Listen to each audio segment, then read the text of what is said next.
Holy shit, Doctor Who got pretty radical this evening. I'm not even kidding. If you, like me, thought last week's episode brought a whole new meaning to the word abysmal, you're probably going to enjoy tonight's episode.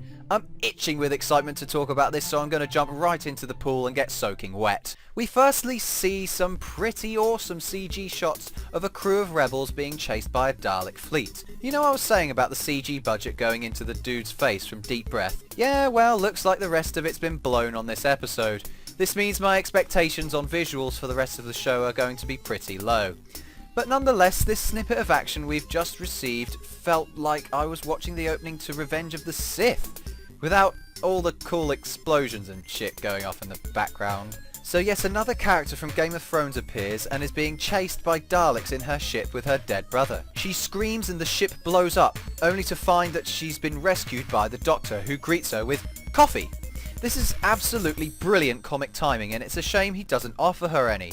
She then starts throwing death threats at the Doctor, and just when I stopped laughing, he tells her, "You'd starve to death trying to find the light switch." Capaldi's delivery in this scene is reminiscent of the sarcastic and witty manner of his role in the BBC's The Thick of It. Ever since they announced Capaldi as the next Doctor, I was expecting him to be shouting obscenities at everyone like a lunatic, but the subtlety of his performance is good enough to tease me into thinking he'll just shout "fuck off" at somebody towards the end of the series. I also love the fact that he's teaching this hot-headed militant how to ask for a simple favour, instead of acting like an idiot in desperation. I personally would hate to be stuck in a Tardis without somebody who knows exactly how to work the fucking thing, but I don't think these soldiers think quite that logically. The Tardis then brings the Doctor and Daenerys' humble servant to Aristotle's interior, which is just screaming out to me, "Fantastic set design!" Don't get me wrong, only very compact areas are shown, but they're not going for a full Hollywood budget blockbuster here, folks.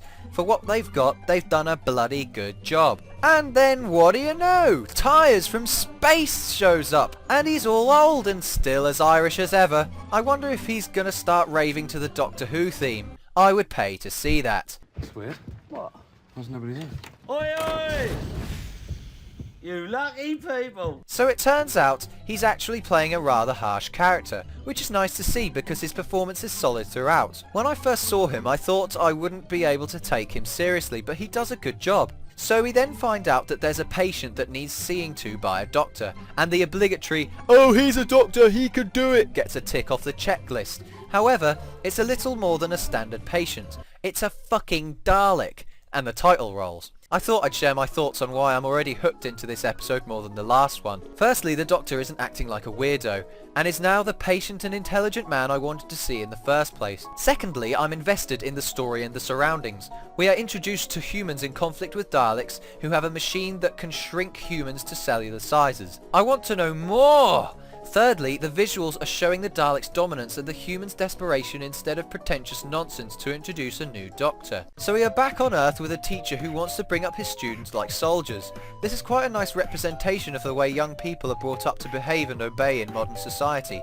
One child then rebels against his commanding officer and doesn't get punished like a real military organisation would. Where the real message lies here is that people don't witness the harshness of the world when they are at school. For example, the students aren't going to be physically punished or taught a lesson by misbehaving in school. They may have to sit in a classroom and think about their actions for about half an hour, but that doesn't stop them from doing whatever they did again. I'm probably running on a tangent here, but I thought I'd just point out that this scene was somewhat relevant in society, but also how people of this age don't quite take the whole military thing seriously, where in the future and fighting Daleks they may have to. So it turns out he's Mr. Pink from Reservoir Dogs. What do you mean you don't fit? You don't believe in it? Shut up. And for some reason this kid at reception decides to listen into the conversation as if she's their best friend. Fuck off, kid! Shouldn't you be in class? Jesus, what a nosy person. Man wants to get laid with the secretary, don't need you telling him what man can and can't do, aye? Clara then accidentally offends the soldier, and this nice sequence appears flashing back and forth of Mr. Pink regretting his decision of turning her down before we've even seen him actually say no. This is very relatable to shy young men around the country who want to get laid, but don't want to appear too forward. Only thing is, Clara then shows up whilst he's rambling, and the chemistry is certainly brewing between these two, and I look forward to seeing them have some more screen time later in the series. Clara then goes into a storage cupboard for some reason and finds the Doctor, and it turns out that she got abandoned in Glasgow 3 weeks ago. The comic delivery of this is once again excellent, and I found myself chuckling once again. It did make me think that this coffee must be rather lukewarm or cold by the time the Doctor picks up Clara, considering he had all the shenanigans with the Khaleesi's assistant and the Dalek patient earlier on. So the Doctor activates the Tardis and pulls off a line that would only fit in a Hollywood sci-fi blockbuster like Star Trek. Where are we going? To darkness. I'm not sure this is just assurance that we should now be taking this show seriously, or if that line was just put in there for the trailers. It annoys me nonetheless because it doesn't explain to Clara what she's got herself into, but I guess the jump cut back to where he began at the start of the episode does the explaining for us. This was a wise choice on the editing department, and I would give them all a high five if I was rich enough. And then the biggest plot twist since Empire Strikes Back is pulled out of the bag. Daleks must be What did you just say? All Daleks must die.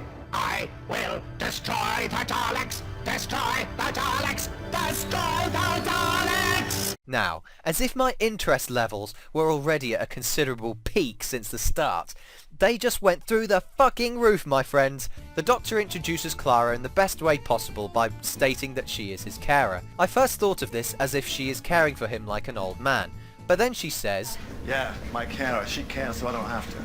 and I'm laughing once again. I should probably use this to explain why I'm friends with certain people too. That'd be a great thing to pull out of the bag at parties. Oh wait, parties? I'm analysing and criticising Doctor Who episodes. What the fuck am I talking about? Back to the episode. The Shrinker then comes into play and yet another Game of Thrones character appears. Holy fuck! Have these people no other TV shows to go for?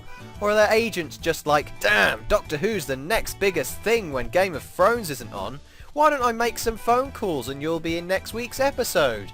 Next thing you know, Hodor's going to show up starring as Little John in next week's Robin Hood episode. The ground laws are laid down about the nanoscaler and explain that you shouldn't hold your breath. Get it? From last week? Wait, sorry. I'm still not over that episode's stupidity. I need to focus on this episode. Fuck! Okay, so what I was going to say is that it would have been nice to see a human explode before our eyes at some point during this episode to demonstrate why this rule has been laid out. But to be honest, it seems a little pointless considering there's no consequence at all for it. Fuck it. We're shrinking down now and I need to talk about something related to it, plus this show is on at like 7 o'clock in the evening. So I remember in an episode of Futurama all the characters except Leela and Fry are shrunken down using a similar process to this. Can you just shrink us? Oh my, no. That would require extremely tiny atoms. And have you priced those lately? I'm not made of money. Leave me alone.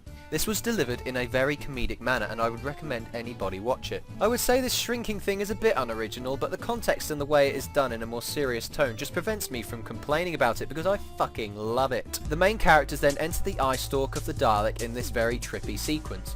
I'm not sure if it's particularly relevant, but it's pretty interesting to watch. They then walk up to see the stalks linked up to the Dalek and it all seems so cavernous and empty, like its lack of emotions and need to destroy. The soldiers then get a bit hasty and the Doctor should probably have warned them about the antibodies before they arrived here, but I guess the idea of a Dalek wanting to kill all other Daleks will somewhat cloud your judgment, won't it? These enemies are just excellently thought out and I certainly perceive them as a real threat.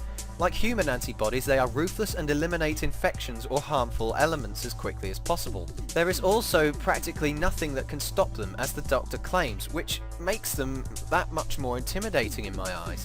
Ross is then disintegrated and the characters then go down a super big slide and end up in Devil Snare's pit.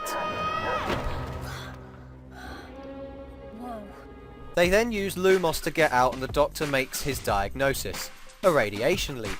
They arrive at the heart of the Dalek, and this is where the silliness begins. The Doctor seals up the crack that is causing the leak, and it turns out the only thing he needs to do is dim the yellow light that is hidden inside it. That's it? Just like that?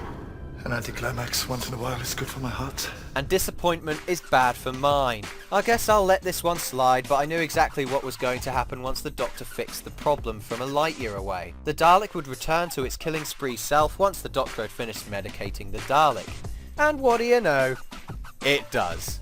This is similar to what happened in the episode Dalek 9 years ago, and it bothers me that they couldn't have a Dalek episode without a huge Dalek CGI shootout at the end! The Dalek's cage doors are open to allow some soldiers to investigate, but they are shot down by 2 quick bolts of extermination. The weapons probably should have been dismantled before the shrinking process began, but I doubt these people really knew what they were doing with it in the first place, so they didn't bother. So the Dalek then communicates with the mothership, identifying the coordinates of the Aristotle. One thing though, if the Daleks were looking for a ship hidden in an asteroid belt, why didn't they just destroy all the asteroids as they went? We know for a fact that they can destroy suns on a day-to-day basis, so surely an asteroid field would be no more than an hour's work for the Daleks. My only contradiction to this though is that perhaps they were unaware of the ship's location within the asteroid belt in the first place. So they kind of had no reason to shoot the asteroids. Meh. I'm making a big thing of nothing important. I'll get onto it a little later, but let's carry on. So the characters inside the Dalek start complaining and Clara starts acting like a patronising teacher. The Dalek starts firing his uber laser like a machine gun, so surely he's going to zap all these people in a matter of seconds, right? No. No.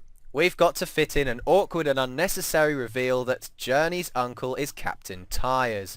Firstly, how are they related? I don't want to get racist here, but he's Irish white and she's rather tanned and has a pretty straightforward English accent. It's unnecessary and confusing to say the least.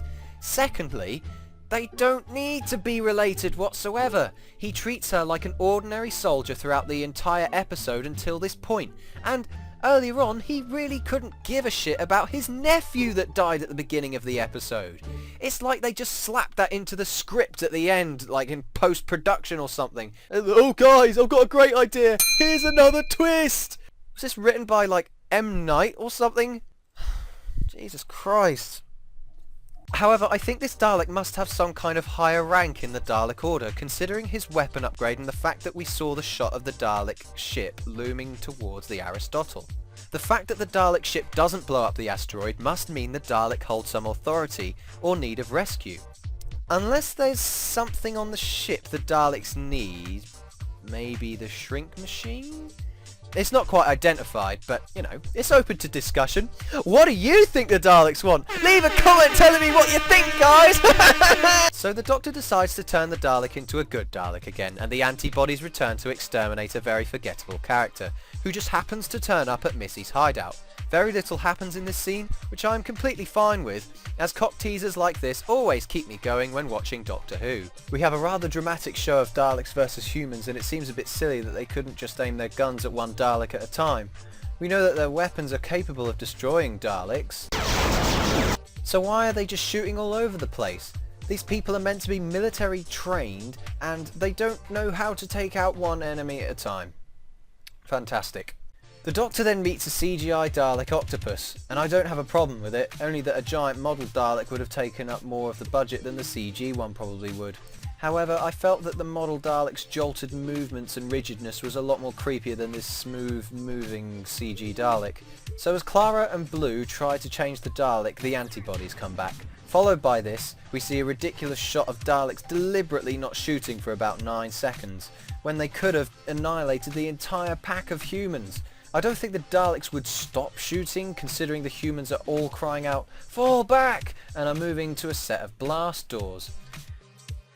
Oh my god! Clara then resets the Dalek, and we see a reconstruction of the opening scene in Star Wars A New Hope. Rebels fighting off a totalitarian force, cowering in a white room with guns pointed at a door that's about to be blasted open by the enemy. The Doctor then does a Jedi mind trick on the Dalek, and he convinces him that Daleks are renowned as the most evil force in the galaxy. It's an awesome scene to watch, but as soon as the good Dalek attacks with his machine gun, I find myself face-palming again. The amount of time taken up by the good Dalek shooting all the bad Daleks at the door, at least one of the bad Daleks would have the opportunity to kill the good Dalek. Okay, that was a bit confusing. However, I lift my hand off my face and remember what I was thinking earlier about the Dalek holding a more authoritarian figure, which is why they don't shoot him. Which I personally think is fair, so I just sit back and enjoy the violence displayed before me, along with the liquid pouring out of the Dalek's head for some reason. The rusty Dalek then leaves and Game of Thrones girl wants to go with the Doctor. The Doctor rejects her for being a soldier and Clara then leaves for her date. We then come back full circle to the not accepting soldiers thing again, which leaves the episode somewhat open-ended to what will happen with Clara and her soldier. So, did it suck? Only in moments. I give this episode an 8 out of 10 because it was still very interesting to watch due to the creativity brought to the table despite its lunacies and the traumatizing dip it took towards the end of the episode. I want more episodes like this, that would be great. Cheers!